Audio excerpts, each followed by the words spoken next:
there's a little bit of a lag. All right, Brandon, we are live. Hey, Sarah, thanks for having me on. Thanks for being here. I really appreciate you joining us on this Good Friday. Absolutely. And right in the middle of the day. Yes. Yeah. So yeah, I don't know who of the DIY community will be able to join us at this time. I think many folks are still getting through their work week and getting ready for the big Easter weekend. Do you have any exciting plans for Easter? Yeah, well, weather permitting, we do have some Easter plans, just going over to visit family, and something we haven't done really a whole lot in the last few years. So hopefully we'll be able to go out and visit family, do some Easter egg hunting and thing with the kids, and have a good time. But it looks like we're going to get some rain on Easter, so that may be an indoor Easter egg hunt, which should be fun. All right. Well, my sister's coming down from Michigan, so similar situation. Haven't seen much of them.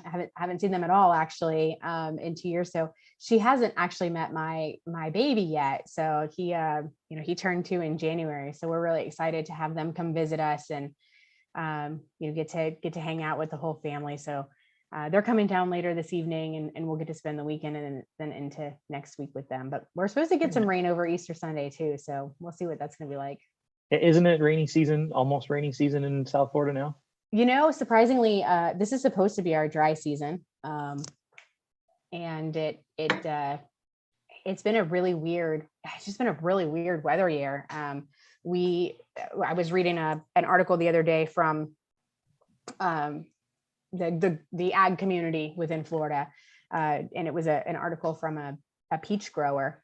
And he was sharing that he was really surprised they were going to have peaches on the trees this year, because we had a very warm November and December, didn't have the chill hours that they typically would need, and then got cold in January through February, and then we had just a late cool snap here, and they were concerned with they're already flowering, that they were going to have damage. But he was surprised they actually have a really good. He just must be in like a little protection bubble, because his groves have a really good crop. So, but it's been very strange. It has been. It's been really cool in the Midwest. We're way behind. Usually, around April 15th is you're clear for any hard frost, and none of the stores around us have any annuals out yet, which is crazy. That's usually like middle of March. They'll start going on sale. Like Home Depot, no one has anything out, and the lawns are like just now starting to wake up, and so everyone's in this really like panic mode where they're like, oh my God, I need to get out there and get going in the lawn. But the weather is just not cooperating for whatever reason. So hopefully in the next few weeks, we're back to getting in the swing of things. Well, good. Yeah, we had a company meeting today with our ArborJet partners, and we've got reps all over the country, and our folks from the northern markets were sharing that it's been super cold, late cold for them, and they're actually taking advantage of this right now to get out and see as many folks as they can, because a lot of their customers can't be in the landscape. So they're looking to try to get in as many meetings before they know once the weather breaks, it's just going to be crazy time. So absolutely. We've got some folks that have joined us. For those of you watching, hello, come join us in the chat, say hello. We'd love to hear from you. And if you have any questions along the way, let us know.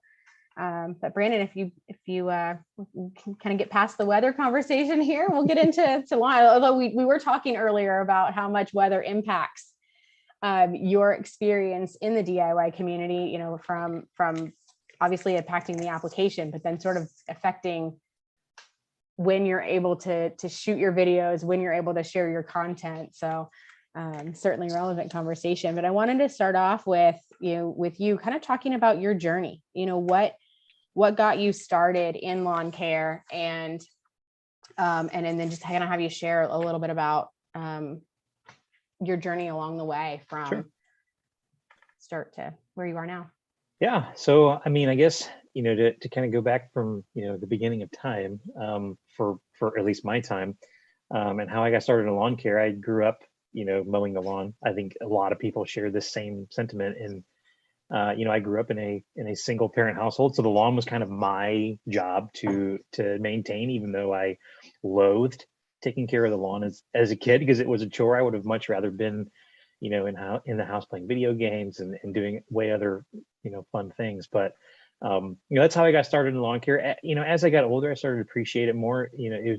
I liked, making it look really clean cut and putting stripes in it and things as I got a little bit older. So that's kind of where, I kind of cut my teeth with lawn care, but it really didn't take on this over the top life hobby that I have now until I bought my first house. And then it was at that time when I was looking at my lawn and looking at my neighbor's lawns and I'm like, okay, I want to level the playing field here, and I want to have a nice lawn. And so that's when I started learning and researching on how to care for a lawn. So that's really how it got started, and that's how we got to this point where I talk about lawn care every single day. Excellent.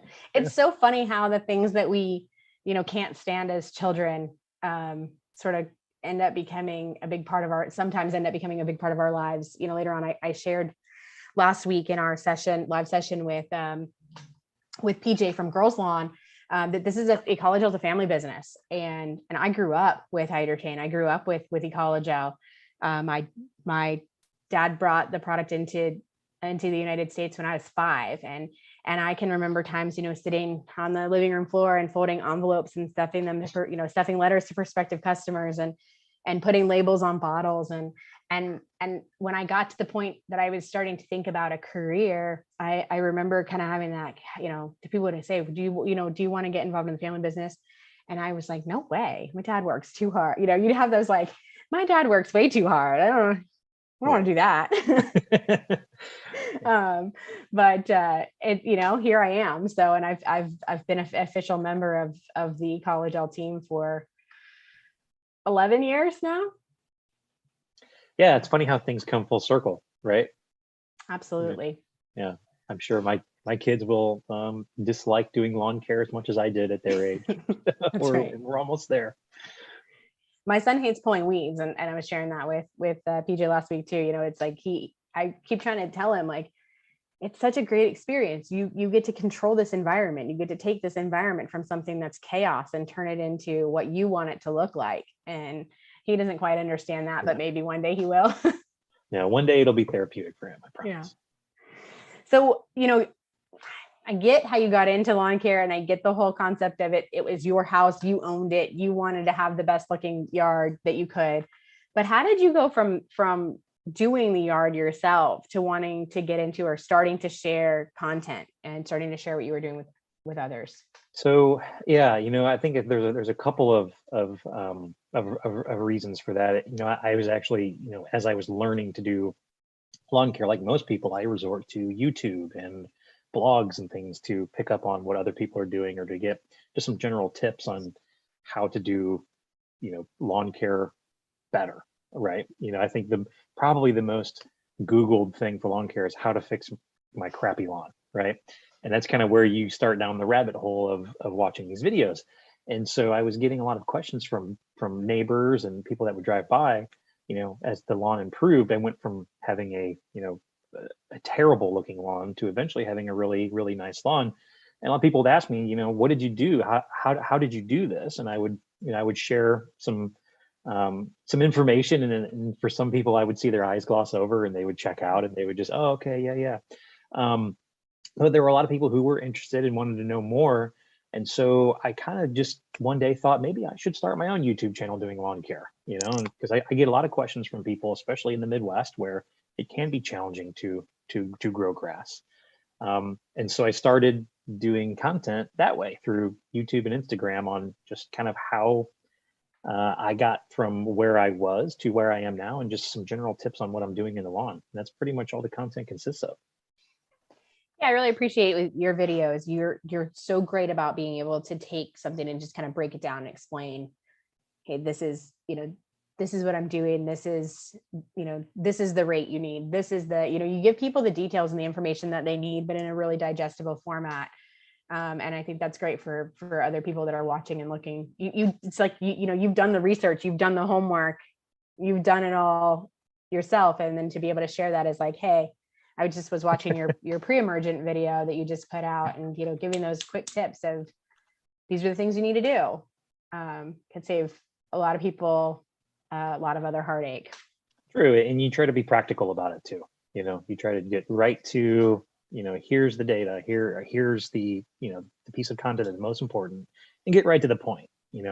And you're saving people time, and they're getting the content, and they're getting the information that they need, and you just kind of carve a path from that point.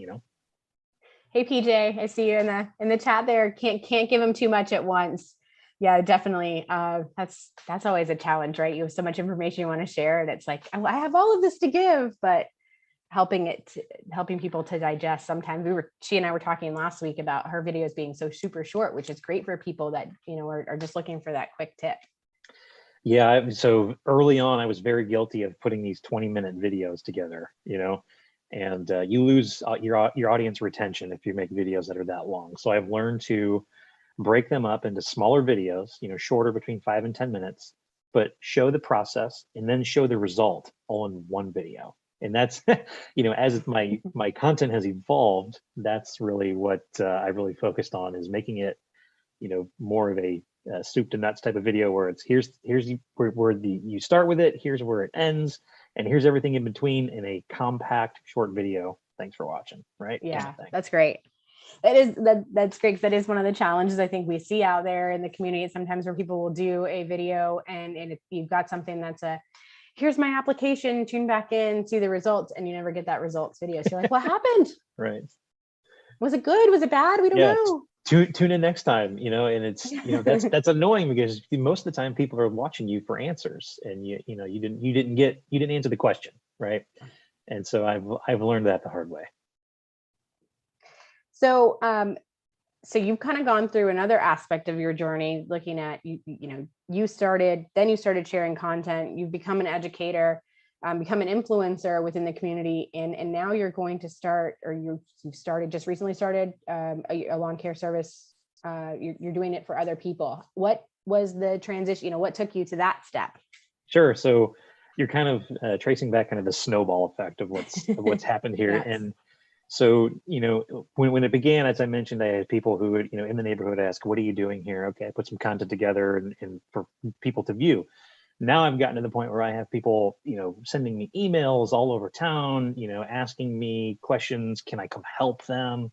And so that kind of just turned into a transition of maybe I should just start a lawn care service where I can help people and do these things for them, instead of them trying to do it on their own and then come back to me. So my wife and I decided to start a side business. We started a company. I went out and got certified as a commercial applicator of turf and ornamentals. And so it just kind of built up from there. We've got a small customer base that we treat. And, it's something that I do enjoy. It's very different from managing just your own lawn to managing several other lawns, because you see a lot of, a variety of challenges throughout the way. Right. So it's definitely been fun, and it's something I enjoy, and we're hopeful that it turns into, a main source of income for us at some point. Excellent. But it's nice to hear that that's sort of a family commitment too, and something that, you've got the buy-in there from your partner and from, support to carry that forward. What along this journey that you've embarked on, what has been your biggest challenge so far in the whole process of starting on, that could be your biggest challenge in your own lawn, something you had to deal with, or in content creation, or in now starting this business? Sure. I think the hardest part of all the things you just mentioned is probably the content creation. Learning how to film yourself, how to present yourself on camera, editing, all of these things are really important when you're trying to create a story and a message to somebody. And then also, if you have some challenges in your own lawn, documenting that and explaining the why, that's the other difficult process. I went through a lawn renovation a few years ago where I put Kentucky bluegrass in my lawn, which is a challenging grass type to grow where I live. And, and this is probably the most challenging thing for me, was showing how fantastic the lawn looked at one point, to transitioning into a catastrophic failure in, July and August.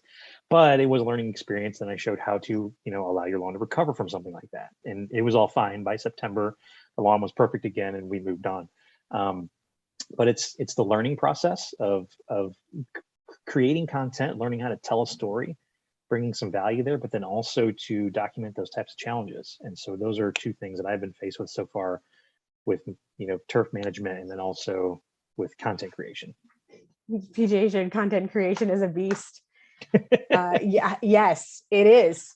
It is. It's a challenge, and we're a small business and I can appreciate what you guys all go through, because for us, we have a very small marketing team, and so content creation from a business perspective is difficult to keep up with, let alone when you're working another full-time job, and then you're doing this on the side as a hobby. And so one of the things that PJ and I were talking about was we're striking that balance. And you've got 2 young kids. I have 2 young kids. She has two young kids. We were kind of all talking about that, concept of how do you find that balance between your job, your hobby, your family, and keep everybody happy and everything going. Exactly. Time management. That's what that comes down to. Time management.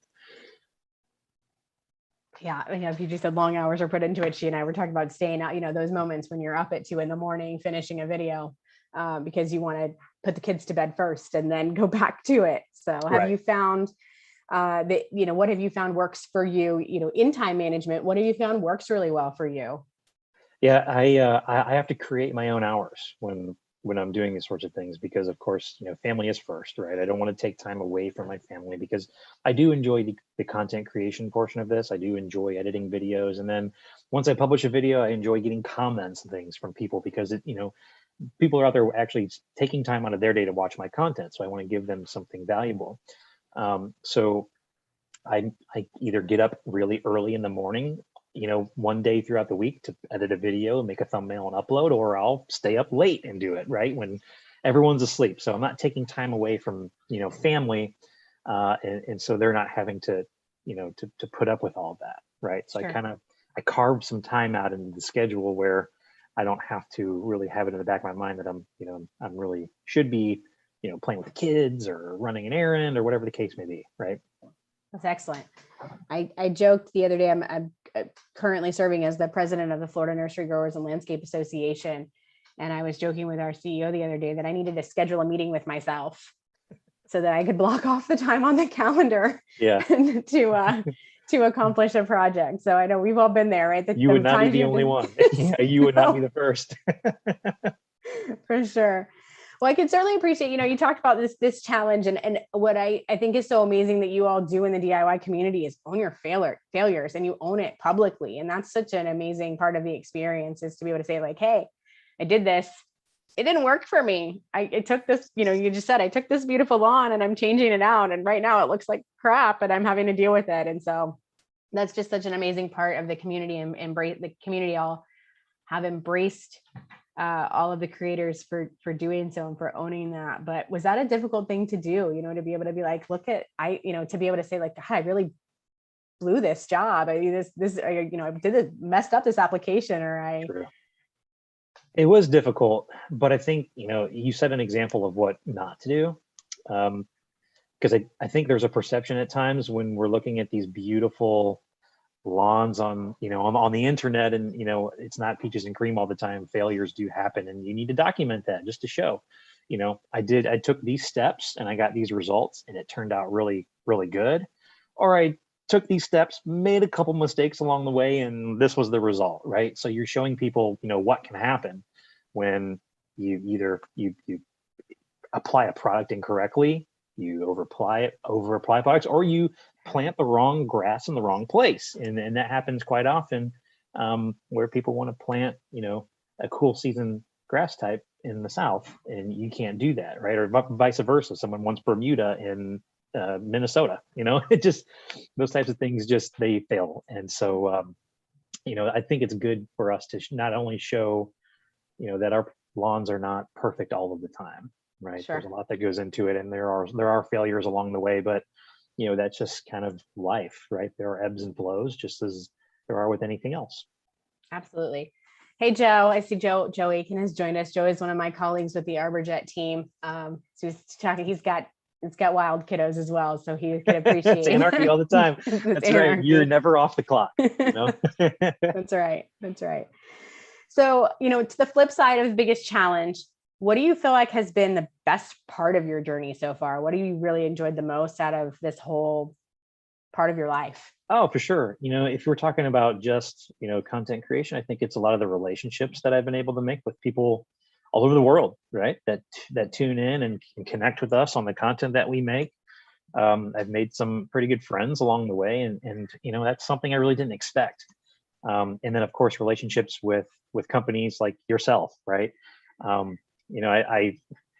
I was surprised to get, I got Christmas chocolates in the mail one year, right? And so I was like, oh my God, this is amazing. I've never met these people in person, but like I get these gestures of gratitude, just that I've made along the way. And so that's one of the things that I think I've really enjoyed so far is building relationships with people where we're all kind of like-minded in that right. That's excellent.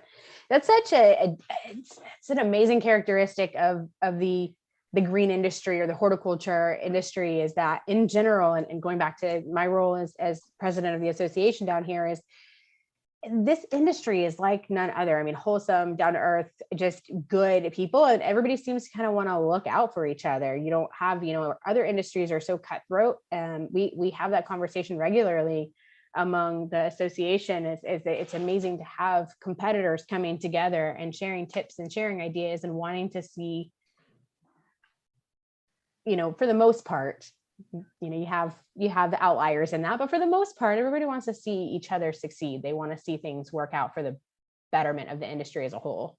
Yeah, that's a great point, because I think, if we're all succeeding, then the industry is going to succeed, because this is very much a results driven business. And if you're not getting results, whether it's from you or a peer or someone at a competitor, your credibility has been stripped. So Right. I think we're all rooting for each other to an extent, right? But then also there's a little bit of friendly competition in there. Oh yeah, of course. A little bit of whose lawn can look the best, who can have the best looking the projects out there. Sure. But you hit on something that's important, and that kind of gets us into the next sort of group of our discussion topics for today, and that's lawns. Lawns sometimes just get really get a bad rap. They're labeled as, can be labeled in places as I had somebody once say they're ecological dead zones. Water wasters, things like that. And so we've been really working, April is lawn care month, and working to try to change the perception that exists on lawns, looking at all of the different benefits that lawns do provide, not only to our environment, but from a social perspective, from a mental health, perspective. We put a blog out earlier this month on all the, several of the different benefits that lawns do provide us. And of course, the Lawn Institute is an awesome resource for that, for giving some of those facts. But some of those things include, like, obviously oxygen production, but the amount of oxygen is so much higher than people might realize. The 5,000 square foot lawn producing enough for 14 to 34 people is huge when you think about urban environments where there isn't much space, there isn't much green space available. What is your personal favorite, or what do you think is the most important benefit that lawns provide? Sure. Yeah, you touched on it big time. Is the oxygen production? Per say 4 people live in your house, but your lawn is producing enough oxygen for 13 people. Well, then you're essentially putting oxygen back into the grid, so to speak, right? Whereas that may not happen if there's not a healthy environment there. Some of the benefits, to me, the runoff thing, for our homes, we don't want water inside the house. We want the water to stay outside the house. And so the lawn really helps with the erosion protection in that case. But then also, lawns, just from a selfish standpoint, I think, in turf therapy talks about this all the time, is that the lawns are an outlet for a lot of people, because it is so satisfying for some people that, are really into their lawn. They want it to look good. and it's an outlet. It's a therapeutic chore that we do that we get a lot of enjoyment out of. And I think that's just as important as the ecological benefits that lawns put back as far as their returns into the environment. Absolutely. And there was a statistic on that. I can't remember exactly what it was, but talking about the physical stress benefits that lawns provide, the concept of doing that sort of the house chores or the work outside, really the physical benefits that they can provide it. And certainly I think we saw over the last couple of years with the impacts of COVID and with people not really being able to get out as much. Joe's comment there was that great question, Sarah. As an arborist, make me a believer in turf. So he is on the, Joe is one of our, diehard tree guys. So yes, Joe, I am going to make you a believer in turf. It does all kinds of good things for us. You need to go read the blog, Joe. So what I was going to get to there, in terms of the benefits of lawns, is the mental health. When we were kind of secluded, people at home without many other things to do, I think a lot of people really started to appreciate. We saw that, we've seen that in the results as far as how the industry has grown over the last couple of years. But people sort of found a renewed appreciation for their personal landscape space, and I think that was we kind of had a great sort of revolution of the lawn and the landscape, home landscape, in the last couple of years. I agree 1000%. And I would see it in my own neighborhood. I have a job where I work from home primarily, and now all of my neighbors are now working remote, right, from their homes. And I'd see them out, whether they're pruning bushes they hadn't touched in a couple of years, or, they're looking at the lawn, they're asking questions. But you're getting out, in a very stressful time, and you can get out in the lawn, and it helps you think about something other than the stressors you have going on in your life, and it helps you clear your mind. You're out getting some fresh air. Those are all things that I think were a major benefit. It just happened at the right time, right? So if anything good came from the last 2 years of a pandemic, it was people are now appreciating and putting some effort into some green spaces that they may not have even considered before. Absolutely. We saw, giving kids to that safe kind of outlet where they could get outside and we work with a program called Project Evergreen, and I'll talk a little bit more about that probably next week too, with when we go live with Alan. But Project Evergreen does projects to revitalize green space. They have a program called Healthy Turf for Healthy Kids, and so they work on projects to revitalize green spaces in urban environments and to sort of revitalize parks that have not been maintained. They get a lot of buy-in from the community to make sure that once they're revitalized, that they'll continue to be maintained. But sometimes people just need that. They need that starting point. They need it to be freshened up in the first place. And then, what we've seen with a lot of the projects they've done is how amazing it is to get that community support around those projects. Because once the space becomes an area that kids can go out and play in again, there's that sense of pride. You get community sense of pride of having a really nice park or play space that kids can call a second home. Absolutely. Yeah, you give the youth a good place to actually gather and do something productive, and then also by maintaining that space, you give them a safe surface to play on. So where there's no question of if we're allowing children and kids to play on these surfaces, that they're not going to injure themselves, which is the same mindset that you can take all the way into pro turf sports management, where the NFL is now reconsidering all of these artificial turf fields that they have because of player safety, and it kind of trickles down even through to young school age children of the surfaces that we're having them play on, whether it's a park or it's on the playground at school, can lead to injuries down the road. And so I think it's a thing that's definitely should be considered for sure. We touched on that in the blog too, information on just the heat, the temperature differential, the cooling effect rather that lawns have around our homes, and how much they can make a difference to the heat island effect. But specifically in terms of play space, how much cooler artificial turf is. I don't remember exactly what the number was. It's like 50 degrees cooler. It was crazy. It was a very high number of how much cooler natural turf is over concrete asphalt or artificial turf.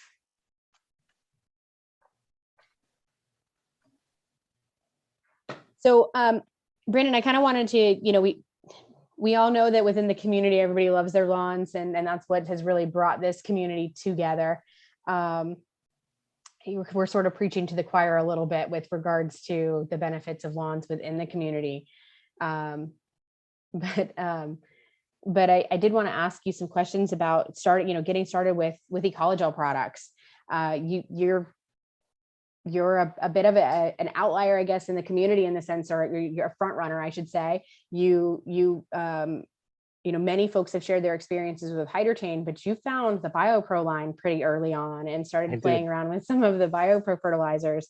So, I'm curious to kind of hear from you on how you first were introduced to the Ecologel products and what got you started with us. Yeah, so my introduction to the Ecologel products was different than most, I think. I reached out to Ecologel. I found your products through a local distributor. I think most people have a Site One in their area. Site One only stocks a couple of SKUs of Ecologel products, and the SKUs that I was looking at, they were only in 2.5 gallon size jugs, which is at the time was too much for my property. So I did a cold outreach to Ecologel, and Jim Spindler called me. I happened to be just on the road on the way to a business trip in Indianapolis, and Jim called me while I was in the car, so I had plenty of time to talk. And he asked me, he was confused at first. You're a DIYer, you want to know about our products. Are there more of you out there? And I said, oh yeah, there are thousands of us out there who are looking for more, just different products that we can use in our lawn to try and get an edge on, maybe what we've tried in the past or what someone else is using. And I was very interested in the Ecologel products from the get-go because I was reading the labels, with the incorporation of products like C Extra, so wetting agents and slow release liquid nitrogen, and of course, Hydrotain being in there. There were just so many things that I thought, but looking at these products, like I really would like for these to be available to people like myself that are looking for something just like this. And so that's how that conversation got started. I kind of sold Jim on the idea of maybe positioning Ecologel products toward the DIYers. And with that, we've kind of gotten to this point with it. So I'd say it was a successful sales pitch. Yeah, excellent. It was. And we certainly appreciated your outreach on that. The BioPro line has a really interesting story. It was originally developed for Toro. It was that, Toro had gotten into a stint of working with agronomic products. And so the line originated there. And Jim is such a fabulous resource for that whole line because he's sort of followed it all the way through. From being created for Toro. Toro, within a couple of seasons, decided that wasn't the right role for them. That the agronomics, that wasn't really working out within their distribution model, and so they divested themselves of the line. But then it changed hands a couple of times, and Jim ended up acquiring it later on down, and then we partnered. Ecologel partnered with Jim in 2008, so we were able to bring in that whole line, and a fabulous group of products that were originally created to help golf course superintendents really dial in their applications and to be able to utilize soil tests and tissue cultures to be able to identify what they truly were lacking, and it's a fabulous line for the professional audience. And so it was really this unique opportunity for you kind of approaching this to, hey, I think this is something the DIY community would get on board with. And, we certainly appreciate having you all on board. We're working through some of the challenges right now of trying to make some of our label language a bit more digestible for the DIY community. So that is something, PJ say thank you so much. She said successful indeed. Glad I found Ecologel products. So we were chatting earlier this week about trying to break down the rates for Bloomplex, which is our flowering and fruiting product. And it's written, it's written for the professional. The application rates are, 12 ounces in a 50-gallon tank. So we're working on, like I said, trying to make that more accessible, more digestible for the smaller spaces in the DIY community. Sure. Yeah. When you have label rates that are stated, by the acre, then at that point, the DIYer that's used to equating down to the thousand, by the 1,000 square feet, or maybe by the gallon, then they kind of, okay, how do I how do I break it down from an acre to 1,000 square feet, right? And that's the thing. Absolutely. And I, that was actually the first time I had done any sort of go-to-market planning or strategizing for lawn care products. So I kind of would piggyback off Jim a little bit, and he would ask me questions about what are you guys looking for, give me an idea of what people want, and we'll do our best to try and create that, right? So it was a cool experience. It was a learning experience along the way, and I learned a lot from Jim and Rick, of course, on their experience, their long tenured experience in working in the green industry, and I learned a lot, and hopefully I was able to help Jim and Rick learn a few things along the way too. Oh, absolutely. For sure. You've been a great resource for our team. And you're right. It is, like, when you go from like per acre to, per thousand and things like that, it's sometimes people are like, what? I don't know how to, I don't know how to, I don't know how to, and I, sometimes I have to think, I'm in the industry, I've been here for 11 years and I have to think about, wait, how do I do this math? Let me stop myself and think about it for a second. So for any of you out there, analysis paralysis, for sure. Yes, for sure. So for any of you out there that need help, if you're looking at one of our labels, that we're working on making those adjustments, but PJ just said Jim's an excellent resource. But yeah, feel free, reach out to our office. We'd love to help you work through those application challenges, make sure that you're getting the right amount of material down on your property. So along that note of finding the BioPro line and helping the BioPro line get out into the marketplace, what is your, outside of Hydratain, what is your favorite Ecologel product and why? Yeah, I've got a few, but I think my favorite product is a combination product. It's multi-purpose 402, and I like multi-purpose for a couple of reasons. It's something that is designed towards stress mitigation, which is basically, for those of us that live in the area in the Midwest where I am, our entire plans are surrounded, in really laser focused on stress, right? Turf stress and pre-stress conditioning. And the thing about multi-purpose is it has kelp in it, which definitely helps for allowing the turf to drive roots, which is something we're really focused on in the spring leading into summer. It has a little bit of nutrient in it, not too much where you're going to get a huge flush growth at a time where we're already getting a huge flush growth. But then it also does have Hydratain in that too. So I like to use that as a spoon feeding product, more so for the biostimulants that are in that with the kelp and the Hydratain, the wetting agent, more so than I am looking at any nutrients. So like nitrogen and potassium, I don't really even think about that when I'm applying those products because the concentration of that is so low. I really want to try and spoon feed some of those wetting agents and get the Hydratain in. Because if you do use, I believe the label rate on that is 6 ounces per 1,000 every 2 weeks. And if you follow that schedule, you will have applied a full rate of Hydratain over the course of the use of that product. So each application is 1/6 of a full rate of Hydratain. So for those reasons, that's why it's my favorite product. I've been very, very outspoken about that, spreading the word on that product, because I think it does show great results, but then it also does give you a lot of other benefits outside of the nutrients. Absolutely. And it's funny, you mentioned, I heard you say stress mitigation. And so the interesting thing about, behind the story of that product is it was developed for golf greens. So when you're thinking stress mitigation, is a product that's specifically designed for helping golf greens stay out of stress. That's a great tool to take to the lawn, and exactly like you said, spoon feeding.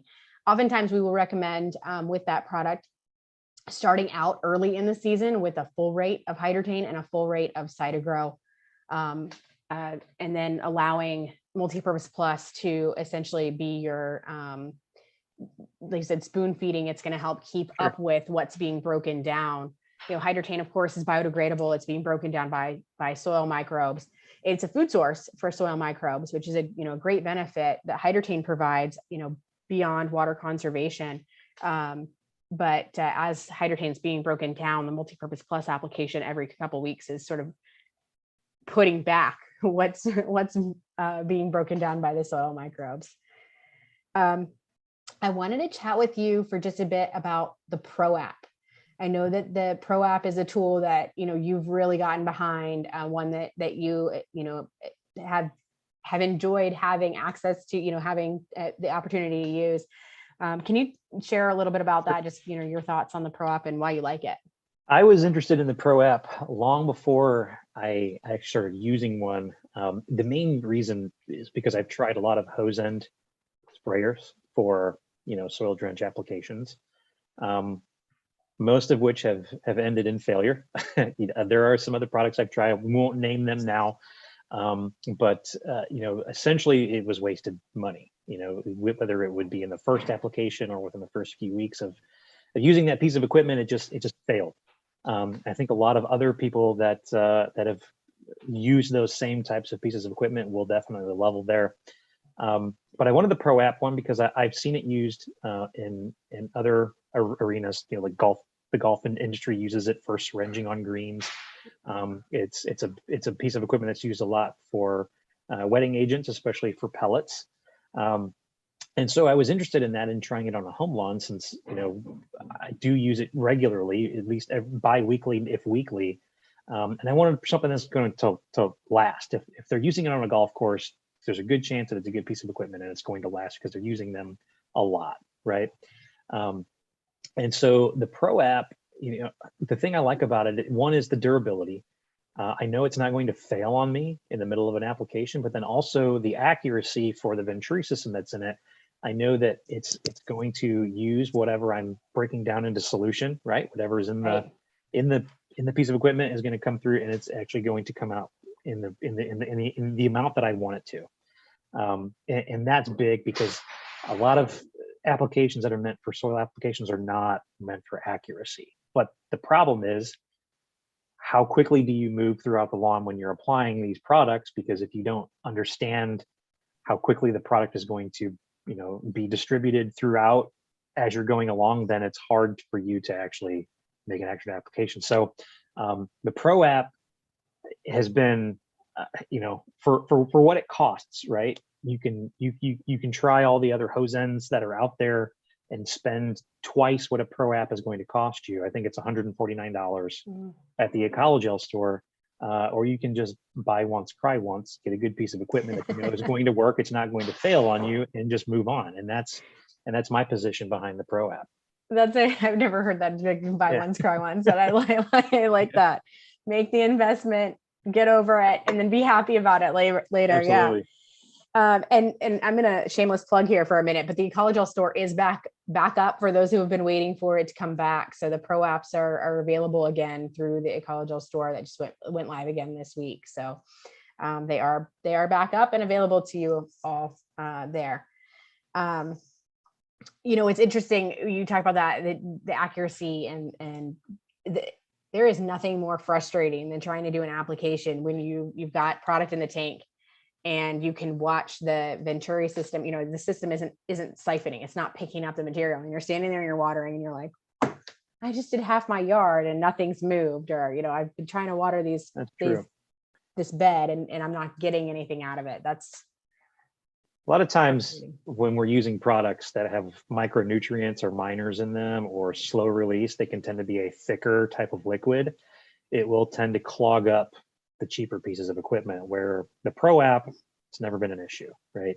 So I know when I go out to make an application, it's going to work. It's not going to fail on me, and it's not going to break if I drop it, right? Yeah.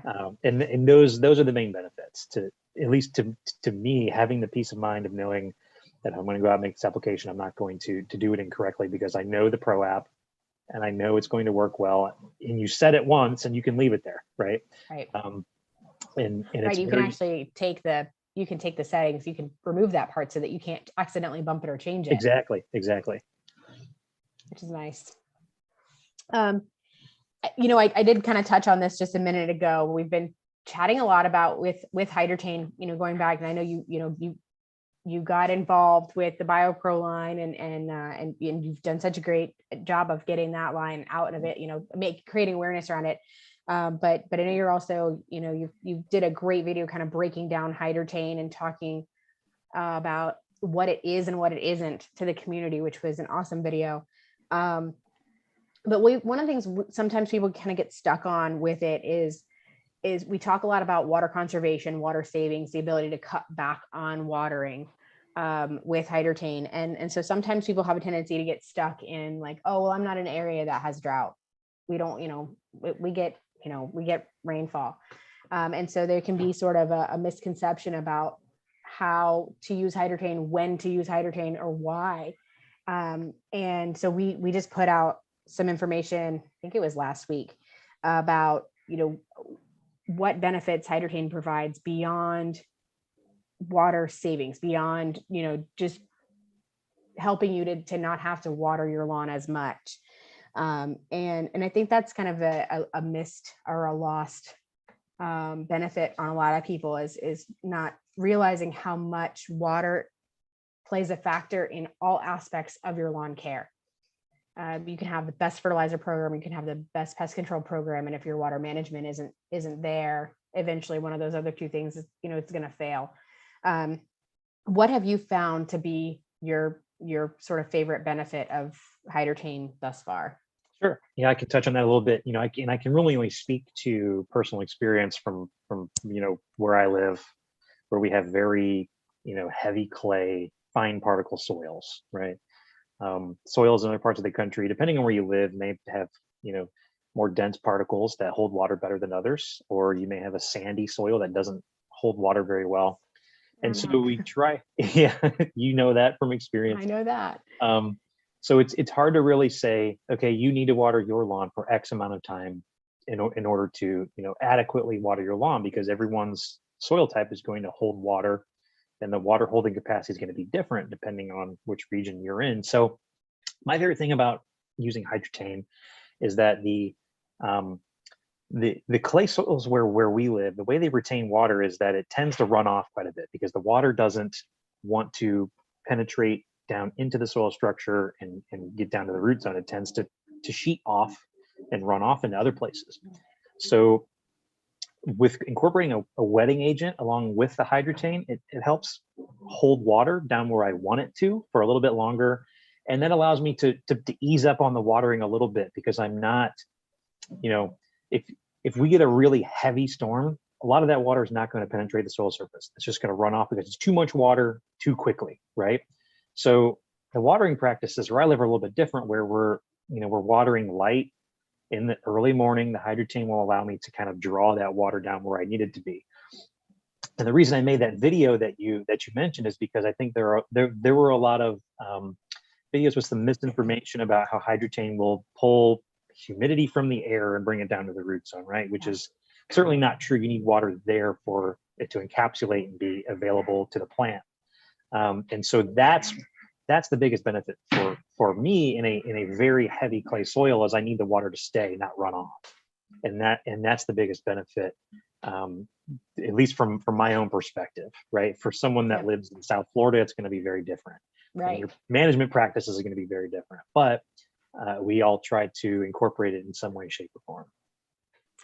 You hit on something really important there. You're looking at kind of the differences across the country for a lot of different people. For me here, again, I'm in Florida, and I have pretty sandy soil and soils are different around my property, which is fascinating as well. I've got a big crepe myrtle in front, and so I have a lot more organic matter in that area. I have a side of my this side out this window of my house that is just pure sand, and it gets extremely hydrophobic. When I first moved in, I should have shot video of this, because it would have been great for help in marketing materials to show how wetting agents function. But you could pour water on there, or the hose, and it would just run like concrete, just like concrete. Yeah. But what's interesting here is people think about, Florida is a wet environment, we're more kind of tropical, subtropical environment. And so we get quite a bit of rain. We do usually have a dry season, but because of the sandy soils and the temperatures, even when we're in the middle of our rain season, if we go 2 or 3 days without a good rainfall, the lawns start to stress really fast. And so hydrotain provides a great benefit for us down here to help keep that plant from, it doesn't have to be a long period of drought. It's just a couple days without rain, but it keeps it from going into that drought stress phase in those shorter period times. So you're helping to mitigate other issues that can occur, and the plant starts to kind of shut down. It starts to stress. It starts to become more susceptible to insect disease, Exactly. Pressures, things like that. Yeah, and you made a really good point about, you wish that you could try a wetting agent on, just to kind of show the benefits of that. And that's, I think hydrotain is a really good segue into wetting agents for a lot of people that want to get into that. They're very close in the way they function, but they're not the same, right? Right. And so one of the ways that at least I mechanically try to help the water holding capacity in my own lawn with the clay soil is that, we'll aerate it, and then we'll come over the top with sand top dressing, right? To allow water to penetrate into those aeration holes, because there's now sand in there. Absolutely. And a sand cap. And so that also helps, with the chemical, the management practice with the hydrotain and the wetting agents also kind of get in there too, to also help out. So, it's not all just about treating the problem chemically, but also mechanically trying to incorporate some different types of organic matter. I wouldn't consider sand to be organic matter, but a different type of soil medium in there to kind of help break up some of that. So all of those things together just really work in conjunction, and they work really well. I've been impressed. You just picked up on, within being able to do that video and talk about the differences. But for years, it's one of the biggest challenges. There are a lot of different wetting agents on the market, and for years, that's something that we've kind of struggled with hydrotain, is getting on the professional side within the golf and sports field community. Wetting agents are very prevalent. They're used. I don't know a golf course or a sports field out there that doesn't have their very widely agent. used. Yeah. And so it's been a unique challenge with hydrotain because it's a different chemistry and a different function. But because both are managing water in the soil profile, that, getting people to really understand the difference between where a wetting agent is the right tool for you, where hydrotain is the right tool for you, and where the combination is the right tool for you. So that's something you've done just a great job of. You touched on the pulling, the misconceptions out there, and there are a lot. We've seen some of that as well, where people have shared information about the product. And one of the ones that the pulling moisture out of the humidity in the air is something that we have. We say that's what hydrogen does. It pulls moisture out of the humidity in the air and draws that moisture back together to create usable droplets. But what's important to understand is where that humid air exists. And so, when you get people saying, oh, it's pulling moisture from way up here down into my root system, no, it's working with your soil humidity. It's working with the moisture that is in the airspace between your soil particles.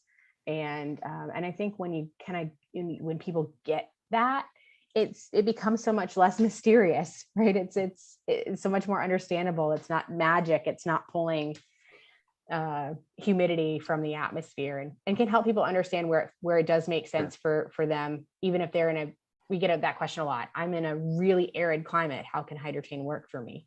Well, as long as you're watering periodically and you're putting moisture into the soil, it's going to benefit you. Exactly. Yeah. One of the easiest ways, I guess it's a little bit of a crass kind of a response on how to explain it, but it doesn't pull rain from the clouds, right? Right. You need some moisture present in the soil. So you do have to water. You can't eliminate watering your lawn by using hydrotain, right? But you have to have some water present in the soil for it to actually show some benefit. And I think explaining it in that way kind of makes the light bulb go off. Like, okay, I understand. I can, I have to continue to water, but I may be able to water less throughout the course of a season.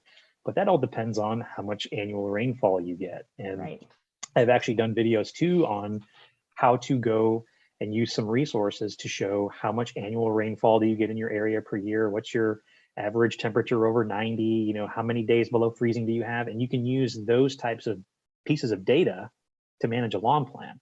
So if you're one of those folks that you don't have a lot of average rainfall and you have a lot of days over 90, HydroTain is really going to help you out and really maintaining the turf because it's going to be stressed an awful lot.